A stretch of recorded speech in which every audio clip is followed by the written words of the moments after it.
Welcome to the Real News Network. I'm Paul Jay in Baltimore.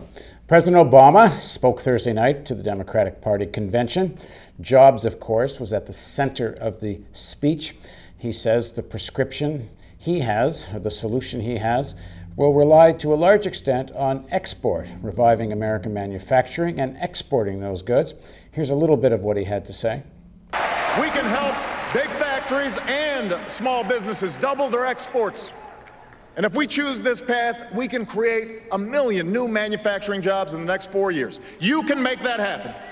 You can choose that future. Well, Friday morning, jobs numbers came out, and I expect President Obama and a lot of unemployed people were rather disappointed. Now joining us to talk about all of this is Bob Pollin. Bob is the founder and co-director of the Perry Institute in Amherst, Massachusetts. Thanks for joining us, Bob. Very glad to be on, Paul.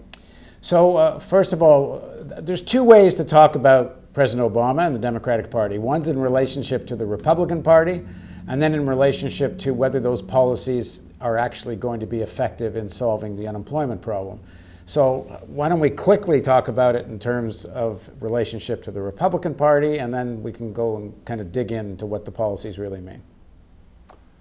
Well, in relationship to the Republican Party, that certainly is the Democrats and Obama in particular strong suit, because the Republican Party are, absolute disaster in terms of job creation. I think that Obama characterized them pretty accurately last night in his speech when he said their prescription for everything is tax cuts for the rich. I mean, that has been true for a long time, and it remains true.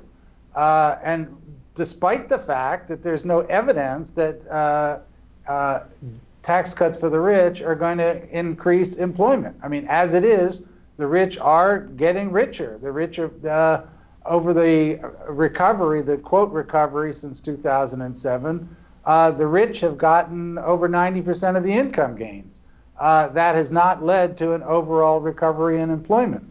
So how many more times do we have to be obsequious at the feet of the rich before we start to see them generating jobs? That's not the solution. So yes, relative to the Republicans, the Democrats and Obama look good. Relative to what's needed now to create decent jobs for people in this economy, the Democrats continue to offer very little. The general approach that Obama has outlined before, outlined a year ago in his jobs proposal, the general approach is okay. The idea of investing in manufacturing, investing in the green economy, though that the rhetoric around that has certainly been dramatically dampened down. Supporting education in terms of jobs in education, in addition to the long-term benefits. All of those things are good. What he doesn't do is talk about how you actually get there, the magnitude of what it'll take to get there. Quite the contrary, he talks about these initiatives around jobs at the same time as he basically is saying, well, yes, we are going to support this big deficit reduction proposal, the Simpson-Bowles bipartisan proposal. We're going to get somewhere close to that. And that, in turn, is going to mean big cuts in social spending and is not going to stimulate the economy. It is going to impose austerity on state and local governments, where we are seeing jobs still being lost, no job increases whatsoever. So they don't really have a jobs plan that is commensurate with the needs of the time. I thought there's also something, if you kind of pry away some of the rhetoric around General Motors, I thought it was a little disturbing, actually. If General Motors and how it was saved is the model for the restoration of American manufacturing, and American exports will be then increased based on that model, well, the essence of that model was lowering the wages of the workers and shifting a lot of the health care costs onto the union, and particularly this two-tier wage system where new workers are making $14 an hour, sometimes even less. I'm told they're even making $13 an hour, when they used to be making in the high 20s, which means demand, workers' ability to buy stuff goes down. So maybe you'll export more, but in terms of any real strengthening of the domestic market, We don't see that. And President Obama doesn't talk about that. All we hear is General Motors as a great victory. Well, there's a couple points there, important points that you're making, Paul. Number one, on the overall point around exports.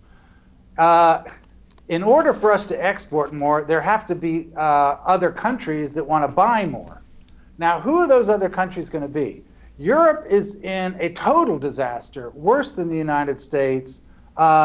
We don't have a plan for reviving the European economy. In fact, to date, we are still mired in an austerity agenda throughout Europe, led by Germany. And the latest data from Germany are that Germany itself is now heading towards recession, which had not been the case. Germany had been pulling the rest of Europe to the extent Europe is not in a total severe recession. It's only due to Germany, and now Germany is itself heading into recession. So Germany and the rest of Europe is not about to expand its exports, imports coming from the United States exports.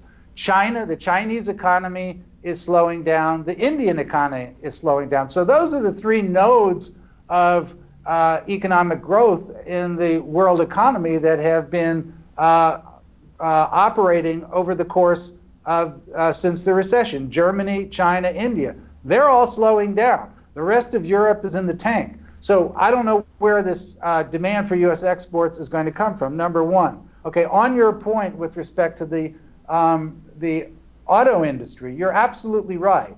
The solution that Obama established to save General Motors and the auto industry imposed this two-tier wage system that had already been developing, such that younger workers are working at, as you said, much lower wages, $14 an hour as opposed to $22. That has had very serious negative consequences, as you suggest. One of the important negative consequences is that in the lower tier now, in the lower tier within the auto industry, you're getting to the point at which these workers are not making all that much more than minimum wage workers if we were to establish something close to a decent minimum wage like $10 an hour, which is in part one of the reasons, I think, that the labor movement has not gotten strongly behind a higher minimum wage, because then that is going to contradict the very idea of this two-tier system that they have accepted. So the two-tier system for manufacturing, for the auto industry, is upending all the kind of basic wage standards that we have had in the economy. And that's why what we are also seeing, even the jobs that are getting created, are tending to force down the average level of wages. They're jobs in the service industry, restaurants, hotels. They're jobs in real estate, in retail. No jobs in manufacturing, no jobs in the public sector. And the jobs that are in manufacturing are the ones that are getting forced down in wages.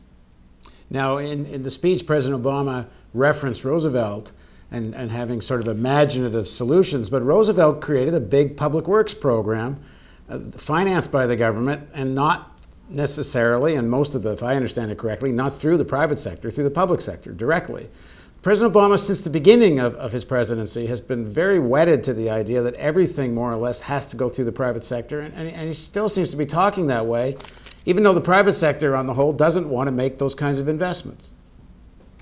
Well, the picture of the New Deal through the 1930s was itself pretty spotty. We now have this rosy, of course, historical image where everything was perfect.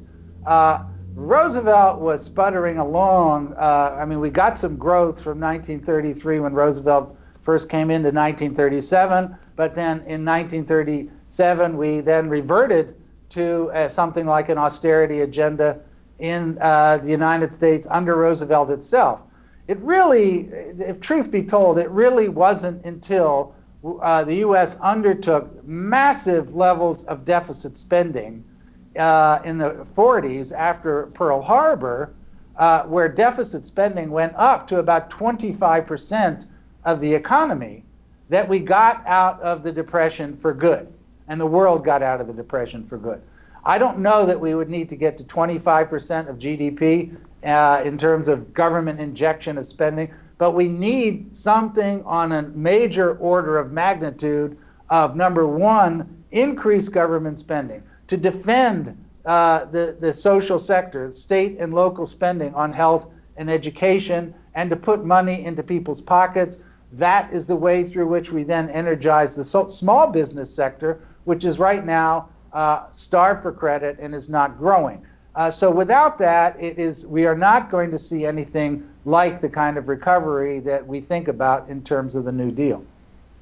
So on the whole then, while you're saying the Republicans will be a disaster, the message from the Democratic Party, which is we're on the right path, we just give us more time to complete the journey, you don't think this is the right path? I think there are areas that the Democrats emphasize which are positive. You know, just the mere fact of talking about supporting manufacturing, well, to me that implies industrial policy. Now, that may not be what Obama had in mind. It may not be what's going to pass through Congress. But, you know, if you think about it for a second, there's no way to support the manufacturing sector in this country and putting emphasis on that without undertaking a serious industrial policy. As you and I have talked about before, that's absolutely crucial. Similarly, on the green economy, you know, the words are spoken. There is some support. There are important things that have been done. Is it enough? Absolutely not. Moreover, in his speech last night, Obama took a turn in favor of so-called clean coal and natural gas. Those are not clean energy sources. So if we are really serious about supporting the environment, we can't go to coal, we can't go to natural gas. We do have to invest in efficiency, and we have to invest in renewables, and those are the things Obama did talk about, but he put more emphasis on these other things because that's where the politics has shifted. The Republicans have been relentless on this, you know, drill, drill, drill. Let's not hold back our huge energy resources, and all this environmental stuff is a bunch of garbage. Well, the Democrats, of course, don't go as far as the Republicans, but they are being influenced by that into the wrong direction. All right, thanks very much for joining us, Bob. Okay, thanks for having me, Paul. And thank you for joining us on the Real News Network.